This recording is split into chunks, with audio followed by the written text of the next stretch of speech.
कथावाचकों के सर के बाल काटे, चोटी काटी, और जो लेडीज है जिसने पेशाब करने के बाद उन भाइयों के ऊपर पेशाब को छिड़का है, वो उसे हम नारी कह ही नहीं सकते। वो तो बहुत बदतमीज औरत है जिसने कथावाचकों के ऊपर इतना गंदा काम किया है। और हमारे कथावाचकों के साथ में जो गलत कार्य हुआ है, और ये ब्राह्मण ये कह रहे हैं कि यादव हो कि चमार हो, अरे पगलाओ, तुम ब्राह्मण के नाम पे कलंकित हो, तुम ब्राह्मण के नाम पे कलंक हो। तुम चमार बता रहे हो। बाबा अंबेडकर के संविधान से तुम्हारे घर की रोटी चलती है। तुम्हारे घर में अगर यादव नहीं होते तो तुम भूखों मर जाओगे। तुम ब्राह्मण के नाम पे कलंक हो, जो हमारे यादव कथावाचक के साथ में तुमने ये गलत किया है? अरे तुम्हारे यहाँ कथा कहने आए, अगर तुम्हें मालूम था कि यादव में तो कथा नहीं कराते, उन्हें भेज देते, अपने ब्राह्मण को बुला लेते, ब्राह्मण से कथा कराते हैं। तुमने उनके चोटी काटी, उन्हें सारी रात मारा पीटा, उनके बाजे ढोलक छीन लिए।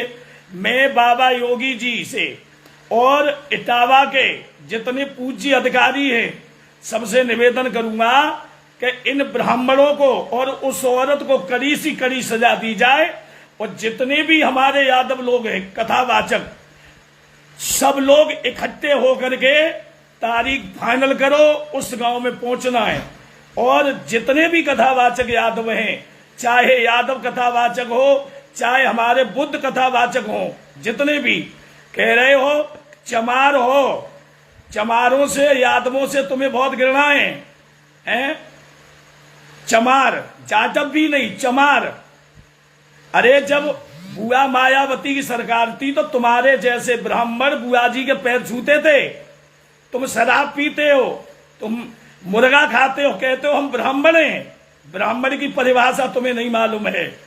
तो मैं अपने सभी कथावाचकों से कहूंगा और सभी यादव लोगों से कहूंगा, और सभी हमारे चाहे पाल समाज के लोग हों, चाहे राजपूत समाज के लोग हों, क्योंकि कथावाचक हमारे हर बिरादरी में हैं, सब कथावाचक।